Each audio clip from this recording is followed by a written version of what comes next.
Los agentes de inmigración del país no pueden separar a las familias de inmigrantes que llegan de forma ilegal a la frontera sur del país. Esto dijo la juez al emitir su sentencia y ordenar trabajar en la reunificación de las familias que ya ha separado la autoridad estadounidense. Nos referimos a la juez Dawn, que en su resolución dictó una sentencia después de una demanda colectiva interpuesta por la organización no gubernamental América de Libertades Civiles, que es la ACLU por sus siglas en inglés. Una queja, una demanda colectiva en contra de la separación de niños migrantes y sus padres en la frontera con nuestro país. El gobierno de los Estados Unidos había llamado a esa misma juez a fallar a favor de la reunificación de las familias y diciendo que ya no tenía caso porque el documento que había firmado el presidente Trump el pasado 20 de junio ya tenía el objetivo justamente de reunificar a esas familias. Era el interés de Estados Unidos no tener justamente la sentencia de la noche del martes. Aquí lo cierto es que hay más de 2.500 menores detenidos lejos de sus padres. La pregunta que nos hacemos, ¿saben dónde están los niños? ¿Sabe la autoridad estadounidense la ubicación de cada uno de esos menores y la ubicación de cada uno de sus padres o de sus acompañantes? ¿Qué tanto tiene que ver esa orden ejecutiva de Trump o con esta sentencia emitida por la juez? Se contraponen, se complementan.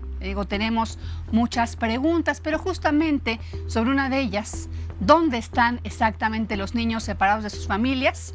Pero le quiero contar que son las propias organizaciones no gubernamentales las que se han preocupado de trabajar en una especie de censo, en un mapa de la posible localización de los menores no acompañados en la Unión Americana, menores inmigrantes.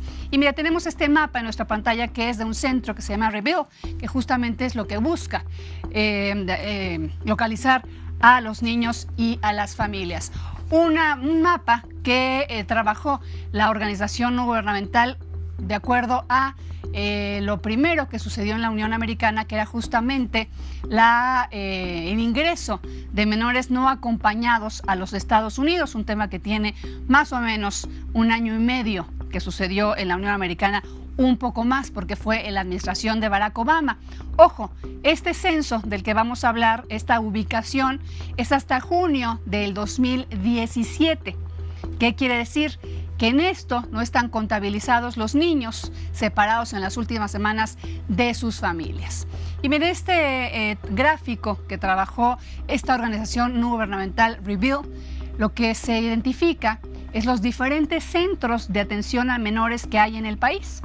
Centros de menores, algunos para seguridad, algunos otros de atención psicológica o psiquiátrica para niños con problemas de este tipo. Algunos otros son casas de apoyo, casas de albergue o casas temporales de vivienda para niños de todos los problemas que hay en la Unión Americana. Esos centros que se fueron de alguna forma readaptando o adaptando para recibir a los niños que llegaban a los Estados Unidos sin un acompañante y que ya con ese problema reportaban una sobrepoblación o por lo menos llegar prácticamente a la capacidad límite que cada uno de ellos tenían. Son en total 86 centros los que se encuentran a lo largo y ancho de los Estados Unidos, principalmente los contabilizados con niños sin acompañantes en la frontera y en los estados un poquito más cercanos a la frontera México-Estados Unidos. Aquí uno de los estados más preocupantes es Texas, que está violentando sus propias legislaciones de salud, porque de acuerdo a las reglas que se emiten en la Comisión de Salud de Texas, no se puede tener más de 5,000 niños alojados en sus diferentes centros y prácticamente se está llegando a la capacidad máxima de 4,567 menores. Otro caso también preocupante se da en el estado de Michigan, allá también en la Unión Americana, en donde los refugios que tienen habilitados para menores de todos estos problemas que le decía en los Estados Unidos, además de los menores no acompañados, están rebasando las capacidades. Y le digo y le repito, ojo, no están contabilizados hasta este censo los menores separados en las últimas 6 semanas, de acuerdo a la política de tolerancia cero de Donald Trump.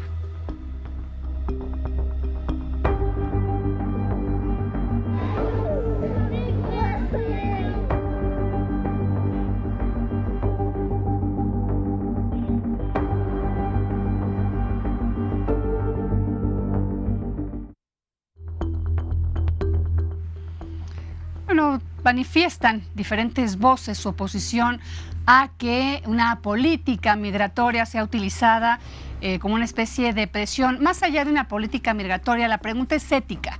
¿Puede un niño ser utilizado o puede ser una medida de presión para un objetivo político? Aquí las diferentes voces.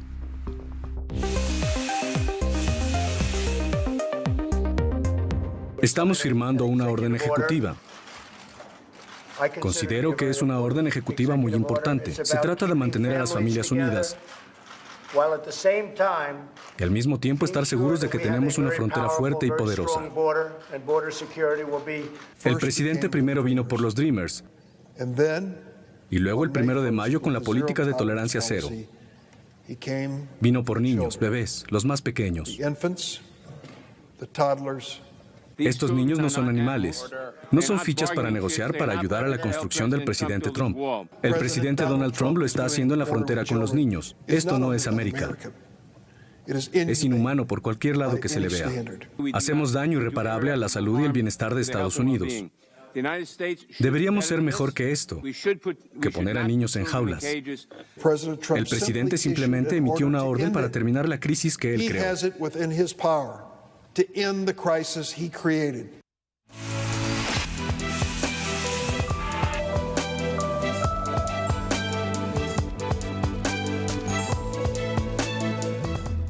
Esta noche, para este exégesis, tenemos con nosotros a Leticia Calderón Chelius, migrantóloga, y está con nosotros gracias a la tecnología de Skype.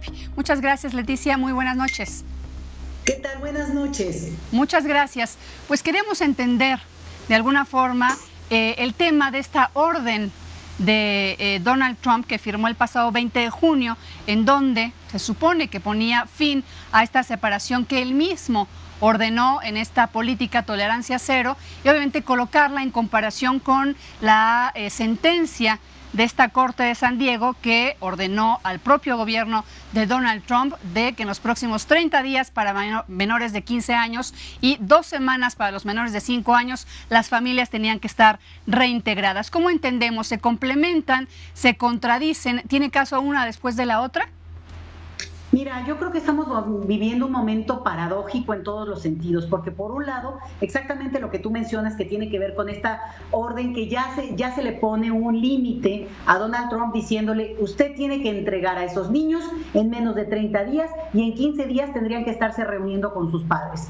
El problema es que la propia autoridad migratoria tiene hecho un desastre eso, no dio un seguimiento en términos del censo ni a dónde llevaba a los niños, y estamos hablando de un número que realmente desborda a la propia autoridad, como lo estaban comentando ahorita en el reportaje, y entonces, la complicación que eso implica va más allá de la orden que estrictamente hablando tienen que cumplir. Entonces, la paradoja está en que por un lado podemos ver cómo está funcionando también todo el sistema legal estadounidense, y eso, digamos, por un lado habría que aplaudirlo. Estamos viendo cómo se ponen algunos límites, se ponen algunas cuestiones que al marcarle órdenes extras que no tienen que ver solo con la decisión del presidente, pues vemos cómo funciona la autoridad. Sin embargo, por otro lado, la misma autoridad a través de la Suprema Corte, en este caso, autoriza lo que fue el veto migratorio aquel de inicios de la presidencia de Donald Trump, de prohibir la entrada de grupos como los musulmanes, que al principio se había catalogado como una cuestión racista, y que hoy desde la Suprema Corte algunos jueces se pronuncian y dicen es válido, se puede hacer, no hay ese sesgo racista. Entonces, la paradoja está en que la misma ley permite avanzar algunas cosas y en otros casos, como en el caso claramente de los niños, sí está empezando a poner por lo menos límites, por lo menos tiempos que no necesariamente, y esto es lo que me preocupa, se puedan cumplir como la ley lo está indicando, y por tanto fallarían a la ley, pero digamos, seguiría el procedimiento. Entonces podemos estar viendo un momento en el cual, pese a una avance, también tengamos un retroceso en términos del cumplimiento de esta ley.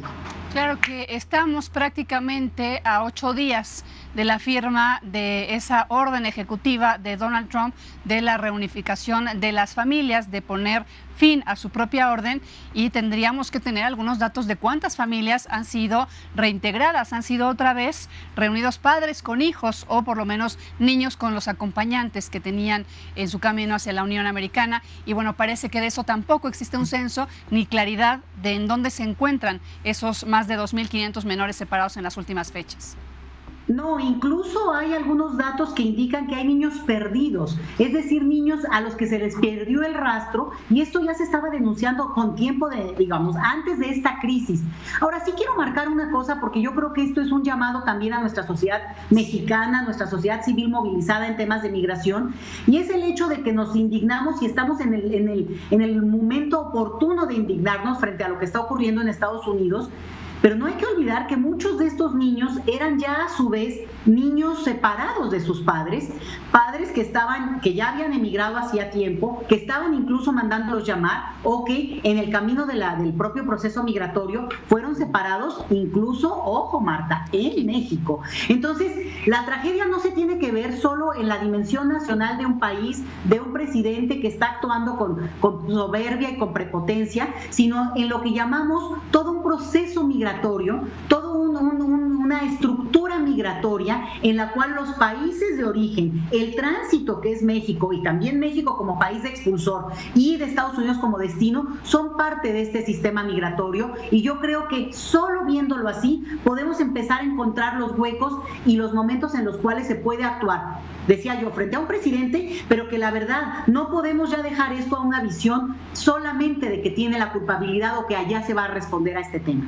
Sí, claro que aquí completamente tienes razón. Hablábamos de dos fenómenos que involucran a menores en los Estados Unidos, que es obviamente este más reciente, que es la llegada de menores incluso con familia y que fueron separados ya dentro o por lo menos en la frontera México-Estados Unidos. Y ese otro fenómeno que también nos comentas de una ola de menores no acompañados que llegaron a la Unión Americana, si no me equivoco, tú que sabes más del tema, me corregirás, en la administración de Barack Obama, que se repetía igual, bueno, se repitieron estas imágenes ahora con Donald Trump de los pequeñitos con estas especies de mantas de emergencia que para nosotros pues no parecen otra cosa que un aluminio y que se vieron en aquel tiempo. Pero exactamente, son fenómenos en los que cada uno de los países involucrados tiene corresponsabilidad. Aquellos países que expulsan o expulsamos por las malas condiciones y la falta de oportunidades que se dan dentro de los propios países, la violencia, etcétera, pero también obviamente lo que cada uno hacemos en materia migratoria por este camino. Como tú dices, es una gran línea en la que México no está exento y que finalmente las autoridades se lavaron las manos y solamente condenaron de manera enérgica la separación allá en la frontera. Claro, y no solamente no estamos exentos, nosotros somos el país que expulsa, porque ahora se ha unido al proceso Centroamérica de una manera relevante. Los mexicanos están migrando en mucho menor número que lo hacían hace 5 o 6 años, pero eso no quiere decir que no estemos hablando de números en miles de personas. Y ojo, tú mencionas a Barack Obama como el antecedente, digamos, de esta crisis, que es la misma en el sentido de este éxodo migratorio desde una situación de extrema pobreza o vulnerabilidad muy fuerte por la violencia, que no se nos puede olvidar porque cambió mucho las coordenadas. Pero la otra cosa que creo que también es importante es que en ese momento con Barack Obama se habló y salió el tema fuerte porque se supo en la prensa estadounidense. Entonces, otra vez, aquí hay un nivel de hipocresía de todas las sociedades, incluida la mexicana, incluida la estadounidense, en la cual hasta que no vemos estas imágenes que son terribles, que son de un dolor impresionante, porque ver chiquitos sin sus padres o que están pidiendo por ellos, es que de verdad que le parte a uno el corazón. Pero el dato es que nada más pase y baje digamos, la presión en los medios, se vuelve a olvidar. El tema del 2015, cuando se dio ese escándalo con Barack Obama, que hubo respuesta de parte de los gobiernos de Centroamérica, incluso no sé si ustedes van a recordar, pero la esposa del presidente de Honduras, bueno, se conmovió, lloró en alguna escena, fue una cosa que muy catártica en el sentido de los medios, pero la respuesta política no llegó, y esto es lo que implica, que siguió ocurriendo. En ese momento hablábamos de 50,000 niños viajando solos a lo largo de un año. Eso es una tragedia y no puede ser que de repente ya creemos que se nos olvida y por eso, bueno, ya no lo dicen los medios, si no aparece en los medios no existe. Entonces, yo llamo a la reflexión en el sentido de verlo, como decía yo, como un sistema migratorio que se ha mantenido, donde nosotros tenemos un nivel de responsabilidad, y lo quiero decir con todas sus palabras. En ese momento, en el 2015, el que era canciller de nuestro país, el señor Meade, fue responsable de esta, digamos, estrategia que se llevó a cabo desde nuestro país, y realmente lo que tenemos es las consecuencias, es que ni paró el éxodo, se mantuvo el nivel de vulnerabilidad y violencia, y hoy tenemos además no solamente niños, sino también familias migrando solas. Que lleguen a Estados Unidos, que se arme un escándalo es importantísimo y nos permite ver qué bien y cómo está reaccionando, y hay que felicitar a la sociedad estadounidense porque nos están dando una lección, es decir, nos están mostrando que en ese país hay instituciones que quieren ponerle, digamos, contención al presidente y a todo su grupo de la extrema derecha, pero eso no nos puede acallar en verlo como algo que, bueno, nos obliga a repensar también qué vamos a hacer desde estos países para entender un proceso que es global, en este caso, si quieren, regional, pero que nos corresponde también, y no nada más, bueno, verlo como una escena que ocurre lejano a nuestro territorio.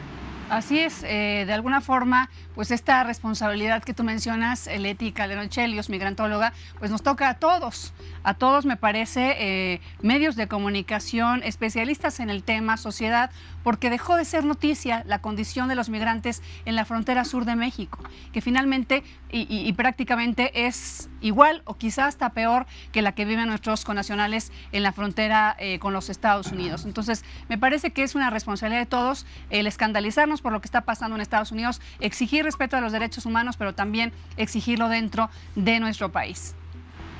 Pues sí, yo creo que esa es la reflexión, y además llega en muy buen momento para México para empezar a pensar la parte que nos corresponde. Yo te decía, aquí de repente hay quienes abusan de, digamos, el tema, de los temas, pero a la hora de la hora necesitamos que esas voces, si conocen, si saben, si le han dado un cierto seguimiento, pues se hagan presentes. Y yo creo que efectivamente negociar con Estados Unidos ahora no puede ser solamente discutir en términos comerciales. Digo, creo que eso ya es muy claro para todos, porque además no es suficiente, no sirve del todo, y además el señor Donald Trump nos patea la mesa cuando se le da la gana, sino empezar a decir, estos son temas que importan, estos son temas que no podemos dejar fuera, y sobre todo porque pues al final de cuentas los estamos viendo día a día nuevamente.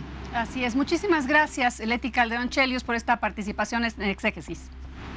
Pues muchas gracias a ustedes y bueno, estamos en contacto. Muchas gracias, migrantóloga. Así es, aquí el asunto no puede ser un tema de campaña electoral, no puede ser un tema tampoco de coyuntura, tiene que ser un tema que no se despegue de la agenda a pesar de pues todos los problemas que se pueden ir sumando, y que bueno, se exija lo mismo que se aplica en cada uno de los países.